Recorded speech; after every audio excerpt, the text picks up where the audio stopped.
Voice of Indonesia.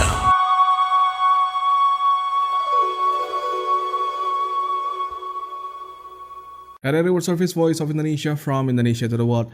Listener, if you check a lot of media across the globe, it seems that the whole world is commenting about the tariff being imposed by the United States, especially by US President Donald Trump. And a lot of people also have discussed it from the aspect of economy. But today we would like to see the US reciprocal tariff policy, but on its impact on the multilateralism. And to help us understand about this, we will be talking about an international relation expert and observer of global diplomacy, Professor Hikmahanto Juwana. Good morning, Professor. Well, good morning, and thank you for having me here. So, how do you see about this policy, sir, in terms of in terms of international relations? Okay, first of all, we have to understand that the tariff being imposed is not against only Indonesia, but it is against a lot of countries. And I understand that probably more than 50 countries have asked to negotiate with the U.S. government. But, you have to understand this. If you have 50 countries or more being imposed a tariff by U.S. President Donald Trump, the question is, will the demand in the U.S. have other sources? Or they don't have any other sources? Because when the tariff is being imposed to the countries, that means that the U.S. citizens have to pay. And that will hurt the U.S. citizens. I mean, before you say buy sneakers, which is made in Indonesia, but of course it's a product of US, a certain product that is very renowned in the US. Before you pay much cheaper, now you pay much higher. The question is, can the US factories come up with a lot of demands of sneakers in the US? If not, then they don't have any alternative. Secondly, with respect to palm oil, we exported also to U.S. Palm oil. If it is badly needed, and the only palm oil producers, the biggest, is Indonesia and Malaysia.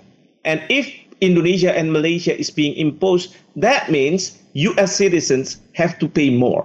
That's why, if I look at the media in the U.S., there are a lot of protests by the U.S. citizens against this policy. So this does not mean that countries will hurt because of the tariff being imposed by Donald Trump, because you have to remember, it is not only a single country. For example, U.S. and China may impose, and then China retaliate, and then they will negotiate for a certain tariff. But what is being done by U.S. president was not that. He imposed to various countries.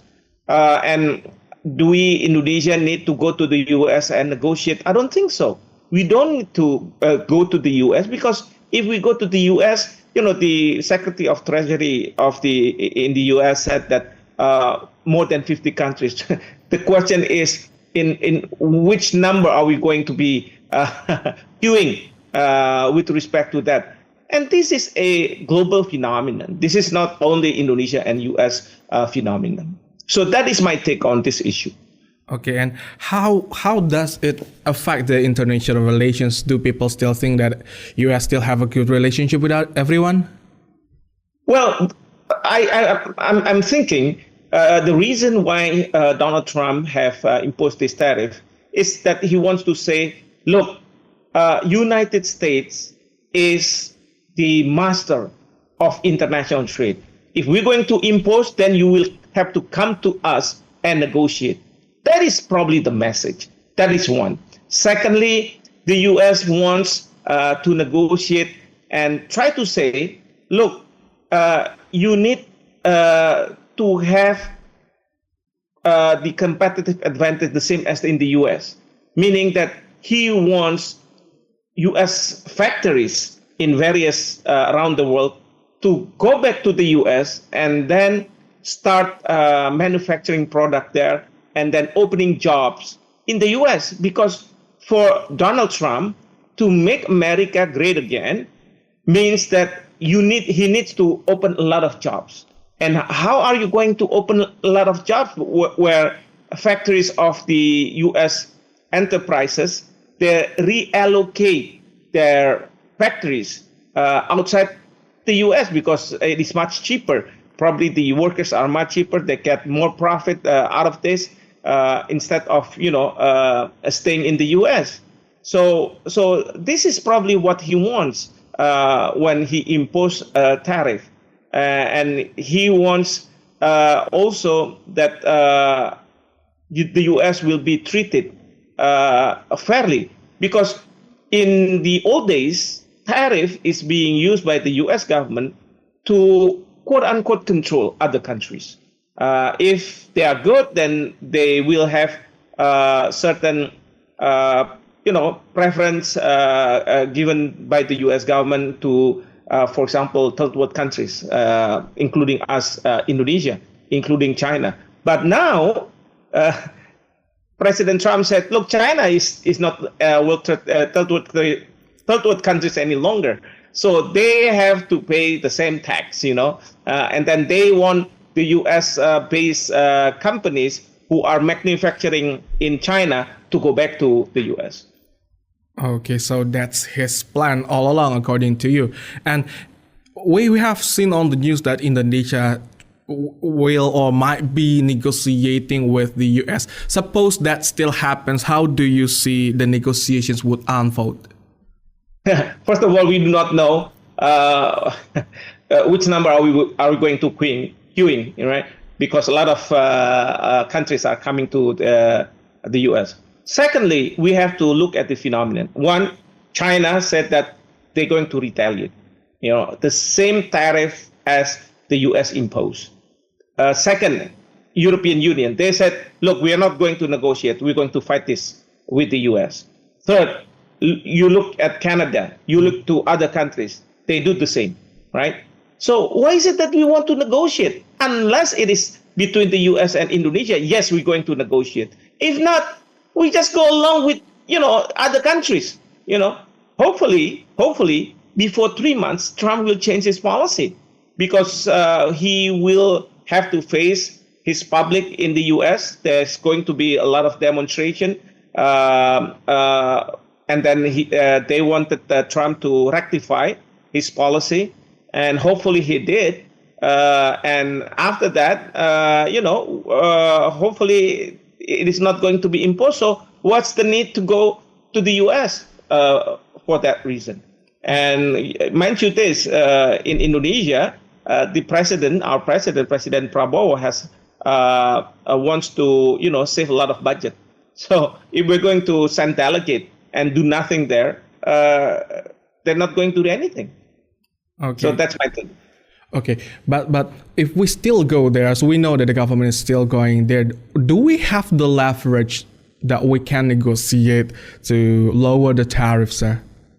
Well, of course. For example, palm oil. If the US cannot come up with companies who produce palm oil in other places, and they don't put a very low tariff, then Indonesia is still in a good position, of course. Yeah. But the problem is, for example, this is what I regret. Vietnam says that they're going to impose a 0% tariff for the US companies, meaning that we're going to compete with Vietnam in providing apparel, for example, textile, sneakers to the US. So this is where ASEAN is very important. We need to synergize, and then hopefully we have a strong position like the European Union. I'm not sure yet, but we understand that our president went to Malaysia and then meet with the Prime Minister, Anwar Ibrahim. Hopefully there's going to be something come up from that meeting. Especially we understand that Indonesia and Malaysia is the biggest producer of palm oil. I don't know whether this will continue with meetings with other ASEAN head of state, which is very important. This is very timely for ASEAN to get together, and then they will, form a coalition, very strong coalition against what is the U.S. president imposed. That's one.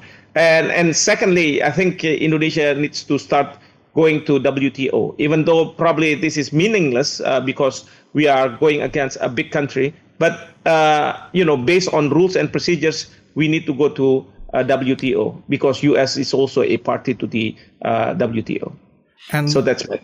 Yeah. And talking about WTO, a lot of people say that what Trump is doing is it violates the WTO regulations. Or do you think that is there any other international law that is violated by that rule or by the tariff imposed by Trump? Well, WTO, the WTO law is being violated by Trump. But he knows that U.S. is above the law because, because of its power.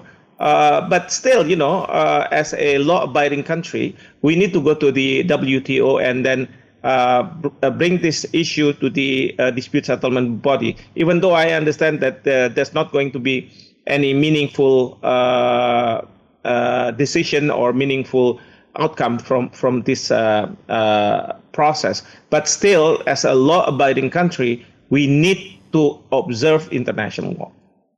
And we know that the tariff policy itself is just one part of the MAGA or the Make America Great Again. Should there be another policy that might affect the whole world, especially Indonesia, how should Indonesia respond it in terms of diplomacy?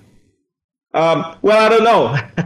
It's we do not know, what's in the mind of President Trump. But we know that a lot of difficulties with those people in the U.S. foreigners who are pro-Palestine being deported and this and that. So we do not know. But it has been something that affected the global issues. All right. So this policy seems to challenge the spirit of multilateralism in the whole world. So how do the world and Indonesia respond to it to protect the global cooperation? Well, first of all, we have to go against this policy, and we're hoping that the U.S. citizens will take up this issue and then probably pressure President Trump to change the policy. If not, then President Trump himself will be impeached by the people through Congress. So that's what we are hoping, because we need to maintain the global system as it is now. So it's coming from inside, not only the outside. Okay, thank you very much, Professor, for joining us. Thank you very much. Have a good day.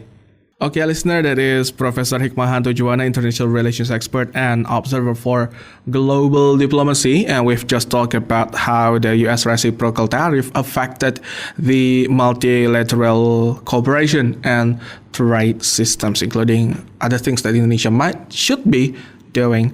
And you can listen again to this dialogue on our YouTube channel, VOI Official.